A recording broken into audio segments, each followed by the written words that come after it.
Next is Insight.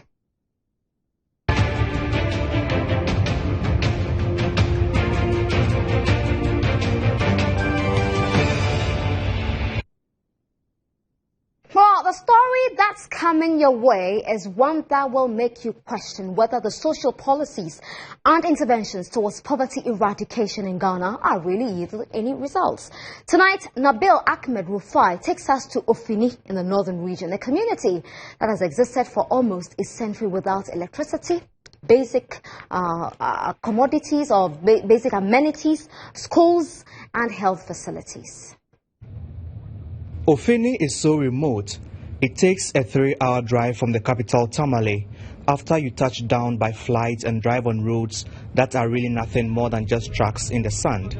It is 13 hours by road if you make the journey from Accra. Offini is a sparse community in the Gushegu municipality of the northern region. Just before entering the community, I come across children wandering about barefooted, shabbily dressed, and looking highly malnourished. I meet up with chief of the community, Mohammed Offini, on his farm. The community was named after his late father, who was the first settler. The only activity here is farming. Due to lack of schools here and nearby communities, the children are unable to acquire education. Many of the youth here marry early.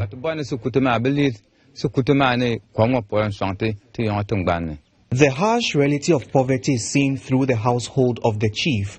He has lived here all his life and fears nothing good may come out of his 18 children if they continue living here. And the reason is obvious. These children, from the youngest to the oldest, have never stepped foot in a classroom before because the community Offini has no school. Now the children grow up and end up becoming farmers and can neither read nor write. Data from the Statistical Service shows that as of the 2010 population census, Gushegu municipality with over 100,000 people had 111 schools. 24 are kindergarten and nursery schools, 74 primary schools, 12 junior high schools and only 1 senior high school. There is high fertility rates among the women in Offini, who have an average of 6 children each. Gladys is pregnant with her 3rd child and says lack of a clinic in Offini makes it difficult for women in her situation to deliver safely. During emergency cases, pregnant women find it difficult getting to the hospital in Gushegu. It is far from here and this causes a lot of complications. The result of high birth rate in Offini is the increase in poverty level in the community, and children are the most affected. The Ghana Poverty and Inequality Report released in 2016 showed that the northern region saw its high level of poverty fall only marginally from 55.7% to 50.4% in 2013. Also, a 2016 report by Overseas Development Institute on Child Poverty, Inequality and Demography has revealed that children in Africa will account for 43% of global poverty by 2030. An increase from the 25% in 2015. Mma Offini is wife of the late Chief Offini, the first settler in this community. She says it is very depressing seeing generation to generation living here and deprived of the basic needs of life. I feel the children here are losing out. Many years have passed without any development in Offini, and I'm sad their life is even worse than when I was young.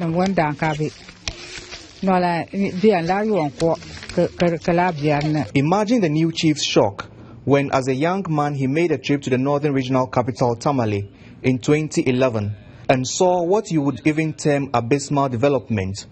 Mohammed Offini could not just wrap his mind around what he saw in Tamale compared to his little corner in Offini. His mind was boggled. I was really surprised seeing the big houses in Tamale. We can't have that in Offini. It's too much for us. Despite that, he only wishes they would get a school to educate their children and escape their extreme poverty. Also, a clinic and electricity for the village would be a good addition. That's all he asked for, not the big houses in the city. Chief Offini's household falls within the extreme poverty bracket because they live on less than $1.25, the equivalent of 5 cedis 80 pesos a day. The harsh living conditions in Offini mark the global efforts towards achieving the Sustainable Development Goals on eradicating poverty, hunger, good health and well-being and quality education by 2030. Countries like Ghana may not achieve the target if a radical approach is not adopted. For when dwellers of impoverished communities like Offini gather, they only take solace in drinking alcohol to ease the pain of being deprived the basic needs of life. The vicious cycle of poverty seems to have no end in Offini. It's a tough life here in Offini, a community cut off from what you may call civilization. The community has existed for so many years without electricity supply, no healthcare facility, and even schools. And when it comes to putting food in the stomach, this is a typical supper for these children. Highly not nutritious. But this is what they have to contend with every day.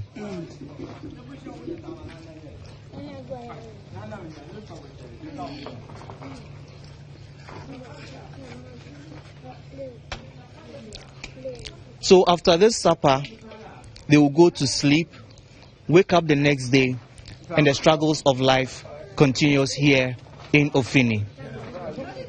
Nabil Ahmed Rufai, GH1 News. I'll let you hang on that thought for what these kids have been eating for dinner as you get to enjoy dinner tonight and think about the matter of poverty here in Ghana and across the world. But as you may all know, the case of Offini is replete around the world, and let me take you through some numbers tonight about how things are looking when it comes to poverty globally. So 736 million people still live in extreme poverty. Note the word there, extreme poverty, meaning the highest levels you can find of poverty, of deprivation to human life. Now, also, 10% of the world's population live in extreme poverty, down from 36% just 29 years ago. 29 years ago, it was 36%. Now it's dropped to 10%. Now, some 1.3 billion people live in multi-dimensional poverty, meaning that it could show in so many parts of your life. It's not only one aspect, but you are deprived in so many parts of your life, from education to access to basic amenities to even the ability to feed, the basic things of life. You are deprived of. Some people in this world, some 1.3 billion people are living in multi-dimensional poverty. Also, 50%, half of all people living in poverty are under 18. So which means that they are children and teenagers. Just think about that. Half of all people living in poverty are under the age of 18 years. Now, 1 person in every 10 is extremely poor. 1 in every 10 you'll find around the world. So take a look around your community, in your neighborhood. Count 1 to 10 and see if you find someone who is really, really deprived, can't think of anything, can't even afford 3 square meals a day, can't find a place to lay their head, can't have a fair shot at life. That's the reality, the stark reality that we are confronted with. 80% of people living on less than $1.9 are in South Asia and where we are, Sub-Saharan Africa. So that's for you to think about. The majority are in South Asia and here in Sub-Saharan Africa. So that's you looking at the matter of poverty on a global dimension. Now, Nana, you might want to have that conversation about here in Ghana where the link is between what we're saying we're doing to eradicate poverty and where the reality is. Absolutely. Thank you very much, Francis Aban. Let's come straight to our interview for tonight. I'm talking to Dr. Felix Adoyobo. He's a Director for Development Policy Division of the National Development Planning Commission. You're welcome to the studio. Thank you very much. Now, I don't know if you were able to appreciate that story, but I'll just summarize it. Sure. So my former colleague, Nabil, visited a number of communities in the 3 northern regions a couple of months ago. And he was looking at poverty. He was focusing on poverty. He visited quite a number of communities. And the bottom line is that so many of them are living on less than $1 a day. It's not the first time you're hearing this. There are no schools in the community. So for so many years, no one in some of these communities has ever sat in a classroom before. No electricity. They have corn, boiled corn for supper. They wake up in the morning, there is nothing to do. One family has 18 children. We can understand why they are having too many babies. They trek miles to access health care. We have political parties that campaign for votes, and they spend so much money on manifestos, and they tell us what they are going to do to turn around the fortunes of Ghanaians. The sad story is that these people do not have anything, but in election years, we find a way to get ballot boxes there. How does the National Development Planning Commission feel about this? Thank you very much. This is a situation that we are not proud of, and we are very much aware of the statistics, the various dimensions of poverty countrywide, the disparities between the north and the south. So I'm not surprised your colleague went to the north and saw a very appalling situation among Ghanaians. In the south, it's slightly different, but even in urban areas, there are pockets of people living in extreme poverty. In my region, in the central region is very poor, extremely poor. And so that brings to the fore the issue of how do we measure poverty, how do we track it, how do we disaggregate the numbers so we can have effective targeting of interventions to address the issue of poverty. And in that regard, various governments have been doing their bits to bring down the numbers, but like you rightly said, the numbers are still high, and we need to be concerned about the numbers. Now, we brought you here from the NDPC for a reason. Chief amongst them is how political parties situate their manifestos in the bigger picture of national development planning. How do they do it? Right. Do they ever do anything in concert with the NDPC?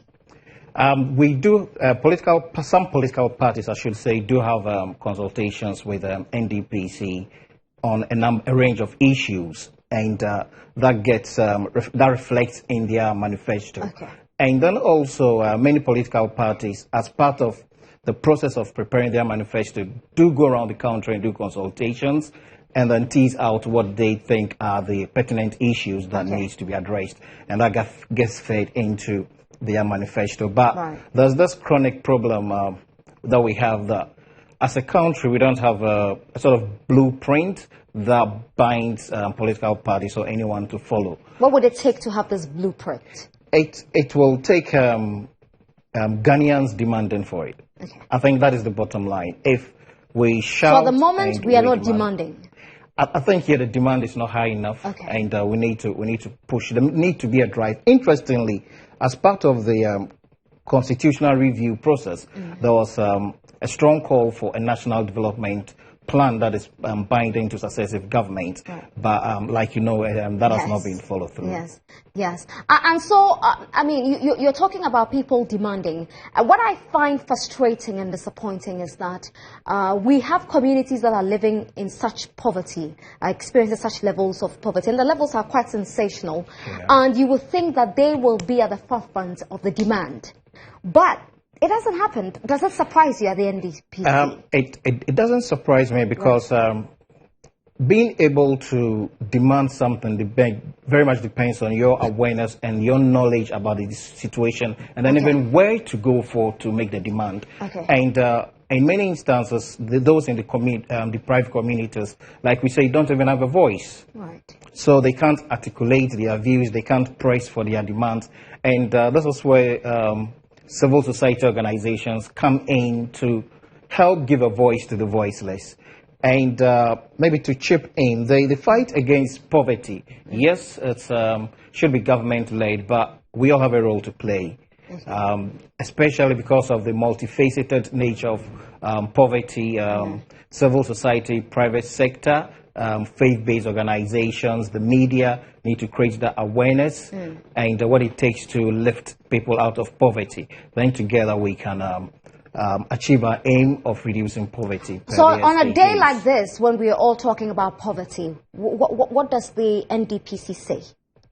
Looking at where we are and where we could potentially be. Yeah, right. So what the NDPC is saying is generally poverty has been on a decline, but not at the rate that we expected. Right. And we've done some studies and looked at the data, and we've identified some of the root causes of poverty, especially the multidimensional nature of poverty. Okay. And government has already started taking some action in this area, that poverty, addressing issues of poverty should be multi-sectorial, and then also involve multiple stakeholders like the private sector, civil society organizations. So some initiatives like the LEAP, for instance, is helping addressing people in extreme poor households. These communities that Nabil visited have never heard of LEAP. Great. Probably not surprised, but LEAP it doesn't surprise you? Yes, because the figures we have shows that the coverage of LEAP, the LEAP program, is not as we would want it to be. Right. So it's the program is still being rolled out, and unfortunately some are benefiting, but probably a lot more are not benefiting. And it's all part of the process of effective targeting of those who are poor, and even how to get people don't become eternally dependent on LEAP, but graduate on and become independent on themselves. Okay, before I let you go, on a day like this, and it's appropriate to ask you this question today, we know what happened with your original plan. Which plan? The plan, the NDPC plan, the 70-year plan that the 40-year plan, the 40-year plan that you had. Yes, what has become of it? How are you engaging the current administration and successive governments to focus on a plan to lift Ghana from where it is now to a proper place? Right. So. The draft plan was completed before the end of the last election, before the last 2016 year, and was presented to the new administration where they assumed office. They set up a team to review the document and make comments and suggestions on the way forward. That report has come back to NDPC, and NDPC, a team from NDPC is currently incorporating the comment into the report and updating it and then that will be submitted back to cabinet for consideration. Long process, isn't it? Long but necessary process. Long but necessary, huh? Thank you very much, Dr. Felix Adoyo, who is the Director for Development Policy Division of the National Development Planning Commission. We will still stay on Global Poverty Day because the United Nations Development Programme says this year's International Day for the Eradication of Poverty is pertinent as it focuses on acting together to empower children, their families and communities to end poverty. UNDP Chief Achim Steiner has been speaking. Children suffer poverty much more intensely than adults and are more likely to be deprived in all 10 of the study's indicators. Lacking essentials such as clean water, sanitation, adequate nutrition or primary education. Worldwide, 1 in 3 children is multidimensionally poor compared to 1 in 6 adults. Therefore, the theme for this year's International Day for the Eradication of Poverty is pertinent as it focuses on the acting together to empower children, their families and communities to end poverty.